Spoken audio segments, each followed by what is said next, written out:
Hello everyone, hope you're doing well. In this video, I'm going to talk about what are the connected organizations in Entra ID, right? And what it does and how it helps us in order to collaborate with different organizations, right? So let's talk about it, right? So it's a capability and it's a feature of entitlement management as it's a part of Entra ID governance as well, right? And it also allows us to provide access levels on different capabilities or different applications, SharePoint sites, groups, and everything together, right? So I'm going to show you how we can create that connection and how we can make the connections between different organizations, even not only organizations, but also with the kind of social or consumer identities like Hotmail, Yahoo, Gmail, and all those kind of domains as well, right?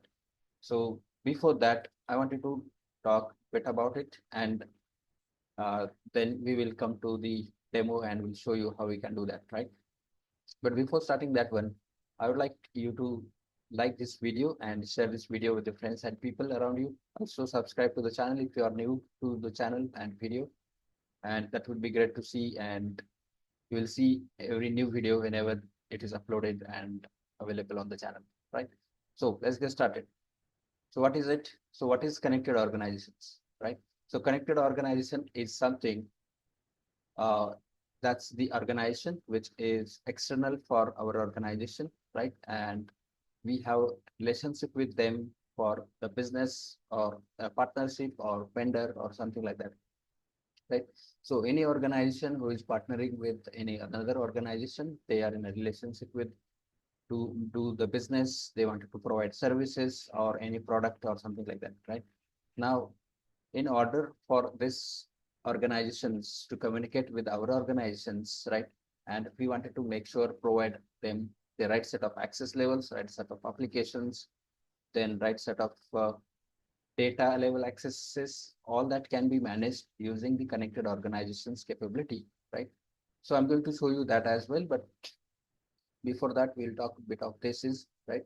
And in this case, users are from the other organizations.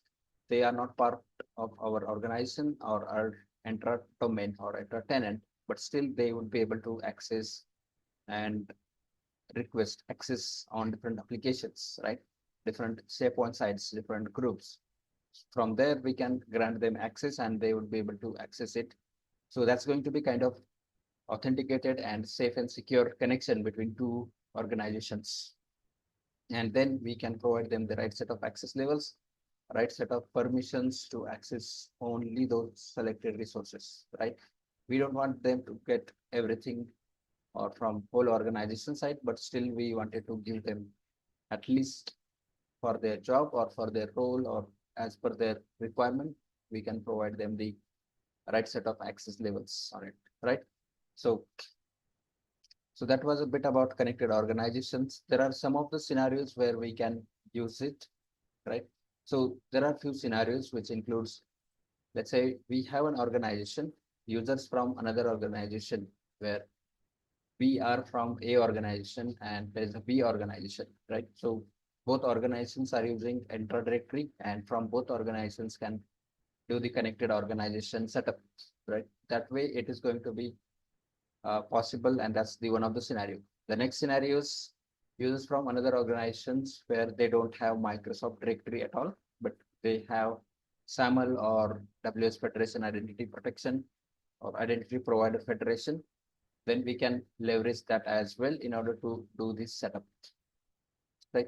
The next one is users from another organization where they don't have Microsoft directory and their domain or email domain is the same or specific to the organization, right? And it's a common between both organizations basically, right? So it could be parent-child organizations or parent-child entity organization levels. Also, users with the Microsoft accounts such as Outlook, Hotmail, Live.com, and if there is something which is being relationed with this organization, let's say A organization is working with another vendors or partners or kind of freelancers as well, then also we can just simply allow them and we can provide them the access on those respective levels, right? So these are the few scenarios where we can make the connections or connected organizations possible, right? So this way it is going to be allowing us as well as them as a partner, as a vendor, as a service provider. They would be able to communicate and we can provide them access as a authenticated and secured way, right? So this was a bit about it. Now let's jump on to the demo and I'll show you how we can create or make the connected organizations first. And then I'll also show you how we can make that connected organizations available for that respective access package by assigning and creating a policy to it, right? So yeah, let's jump on. All right, let me share my screen here and I will simply show you how we can do that. All right, so we are on Entra portal here, and to do that, we have to go to here, identity governance, and then entitlement management. So from there, we have an option to do that, right? So this is that option which I was talking about, right? And which is a connected organization. So once we are here, we would see if we have any organizations added. You can see that I have added one of the connected organization, which is with the Hotmail account, right? And this is configured as well, right? And I can simply uh, click on it and it's going to show the complete details and configurations, whatever was added and changed. Also, there's option which is directory and domain, which is live.com, and then it is going to be authentication type with email, one-time passcode, or Microsoft account, because this is a Hotmail. That is why this is the authentication type, authenticated, or it's going to be automatically added. Then sponsors, if we have any. So I have added my name as internal and external. And you can see there is no external user, so I haven't added anyone, right? So this is the one of the connected organization I have created and added before, but now I'm going to add brand new one for custom domain, or not custom domain, but the consumer domain or consumer identity, which is Gmail, right? So let's say I will give it freelancer users, something like that, by gmail.com, right? So this is easy to identify and understand as well. So that is why I'm just skipping it. And from here, we have to make it configured and not the proposed. So configured is something we are going to set it up and that's going to append active. But if it is proposed, that means that's something we have proposed and the people or the external partners or vendors, they have to request it. Upon that, we would be able to go ahead and make that enable or change. So I'm going to set it to configured here and click on next. So next here, we have section where we would have to add directory plus domain, right? So let's say add a directory domain. And from here, we can add that something like gmail.com, right? So you can see that here it shows gmail.com, and then this is capable of authentication type email one-time passcode, because this does not fall under Microsoft account category, or this does not fall under any of the directory services like Entra ID, Active Directory, or any of the. This falls under the non-directory service or non-directory category. That is why it is going to automatically be enabled, right? Or automatically fall under the email one-time password. So this is the authentication type for those users who are guests. They don't have the actual directory or work or school accounts with a specific domain, like maybe abc.com or something like that with Entra ID or any directory domain, right? And that is why it is going to be classified with this one, right? Also, this there is one of the capability which we can enable this in the tenant, right? And I'm going to make another video for that as well. But yeah, this is something which is going to be very easy and important as well. So let's add gmail.com here and select it. So you can see that gmail.com is added with this authentication type, and next is for sponsors. So who is internal sponsors and who is external sponsors? So why do we need these sponsors, right? So internal sponsors is for the purpose of when there is any communication, any interactions or any access levels needed on different applications or SharePoints or sites or something like that, then that internal sponsors is going to be the person who has to either to take the appropriate actions and don't have to share or overshare the required or unrequired or not required resources, right? Basically, that person is going to be responsible for all the in and outside communication as well as access levels to be managed effectively. And at the same time, external sponsors is going to be the same person, but that person could be from internal organization as well as from the external organizations, wherever we are communicating or going to work with them, right? So let's say I have added gmail.com, and now we don't know who is going to be the internal sponsors or external sponsors at this time. So we can add someone from internal because they are the right person who are interacting and communicating with those external customers or external partners, and they would be able to give us the details, right? So once we have the complete details, we can go ahead and come back and see, or maybe modify this and add those sponsors later as well. So for now, I'm not going to add anything here, but I'm just going to keep it as is and click next. So here you can see that we have added everything, whatever is needed. I did not add any sponsors, and that is why here we see none selected, and that's not going to be any issue there. And but definitely in the real-time scenario, wherever there's a project or whenever there is any communication needs to happen, then we should have sponsors added here as well, right? So let's go ahead and create this one. All right, so this is created, you can see. And once it is created, we can simply click on it and we just have to take look. And maybe we just wanted to edit, we have edit options. And if it is no longer needed, simply go ahead and delete it, right? So this way we can just disconnect the connection between both of these identities and domains, right? All right, so we have completed the connected organization setup.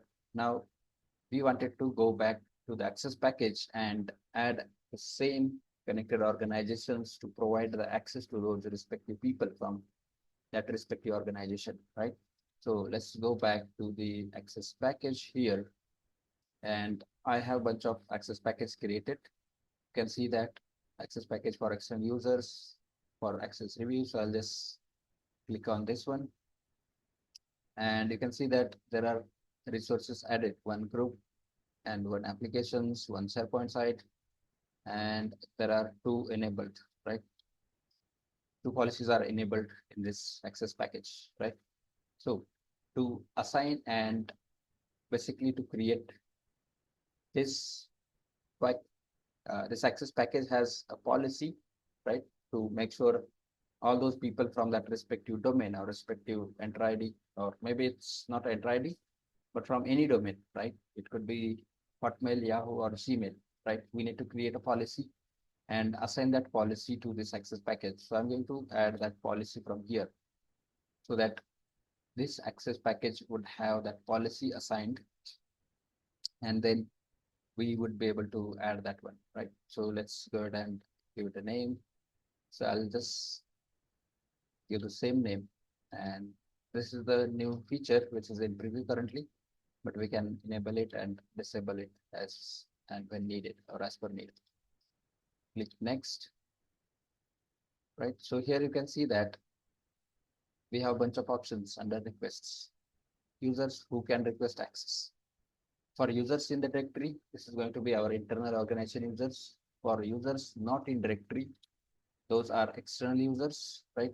And then we can decide whichever options or how we wanted to set it, right? And then none, it says administrators directly assigns assignments only. So this is done by administrators. So for now, we have gmail.com domain, which is external, of course, and that's not the right, or that's not the directory domain as well, right? So we have to go ahead and select second option, which is for users not in your directory.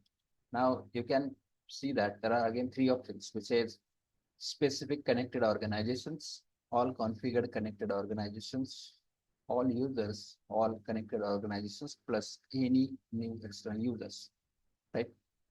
So all these are the options for us for different levels. To specific connected organization is going to be only specific and targeted to that respective domain. All configured is going to be allowing all the domains which we have added over here in the tenant, and all users is going to be including connected organizations as well as external, right? So this way it's going to be for everyone kind of access, but we don't want to do that. We wanted to go with the first option, specific connected organization, to limit it down and make sure we have that appropriately set up. So we can see that this is the one of the uh, connected organizations I have added. Just need to select it and select that one here. So that's going to be added here, and then we can go ahead and make the approval flow as per the requirement, right? So request approval, yes. So this is the by default setting, but definitely we can go ahead and make the changes as and when needed, and just to make the flow towards streamline. And we don't want to either maybe wait for someone else's to respond back to this uh, request or something, then we can just set it to no, or we really don't need something like that, right? So for now, I'm just going to keep it as is, because when we have first approval from internal sponsor, external, or specific approver, that we can add, right? So I'm not going to add anything here for now. And then require approval justifications, we can set it to yes or no. Then here is the option for enable new requests, yes or no, we can set it up as well. And we should be good here. Then requester information, we can ask few questions here to provide them the details, right? What type of questions we wanted to ask, something like what client you are working for, right? So this is the first question, and that requester has to answer in short, and then that answer or that question would be asked during the request access, right? Whenever user is trying to access or requesting access, then user has to answer those questions, and then those questions would be put into the approval flow, and that flow is going to be visible to the approvers. Then approval has to go through the process, and then once the approver has verified and checked and approved, then all the requests is going to be processed, and then a requester will get the access on the resources that they are requesting for, right? So these are the questions list where we can add. Also, we have attribute section, which we can add, but I'm not going to cover that in this one. But yeah, there is that option as well.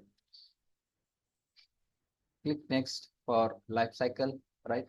So here we can see we have expiration option as well as access reviews, and we can start on the date. Let's say today is the date that we wanted to start with. Also number of days, number of hours, or never. So basis on the needs, how we wanted to do it on the access or expiration levels, and then it's going to be easy for us to track down the access levels and see what level of access user needs, till what date, for how long, and whether it is needed or not, then we can revoke the access as well. For now, I'm not going to set anything, and keeping this as is or by default. And at the last, we have custom extension attributes options here, but which is a part of Entra ID governance subscription. So that is not available here or in this Entra tenant currently, but yeah, that can also be configured for this one with the custom attributes. And then once we are good here, we should simply go ahead and create this policy. Okay, so there is one error. Okay, so here's that error. Let me add one of the sponsor I'll just search and add it here. All right, so we are good. And click on create, right? So the policy is being created. And once the policy is created, we can see that active assignments currently is 0 and this policy is enabled, right? And once we click on it, you can see that the whole details about the policy, whatever we have configured, we have edit option here to make any changes or anything we want. And also we can delete it if in case not needed, basically, right? So this is straightforward. And as I said, the communication or the connection is going to be built between two different domains, and it's going to allow people to access any of the workloads which are part of this access package. You can see that resource roles, right? So these are the different resources that I have added to this access package. Let's say this is a team, this is application, and this is a SharePoint site, right? Where people can request the access, and once the request is approved and provided access, then they would be able to access these resources from the tenant, right? So yeah, that is what I wanted to show you in this video and talk more about it. And if you have used this capability, have any questions, do let me know in the comments below. Also, what are your challenges, any issues you faced, and would be happy to collaborate and answer on those as well, right? Also, don't forget to like this video, share this video with the friends and colleagues and people around you so that they can also learn something new. And don't forget to subscribe to the channel as well, right? Because it's going to give you every new video whenever it's available and uploaded, right? So yeah, that's all for this video. Thanks for watching. Bye for now.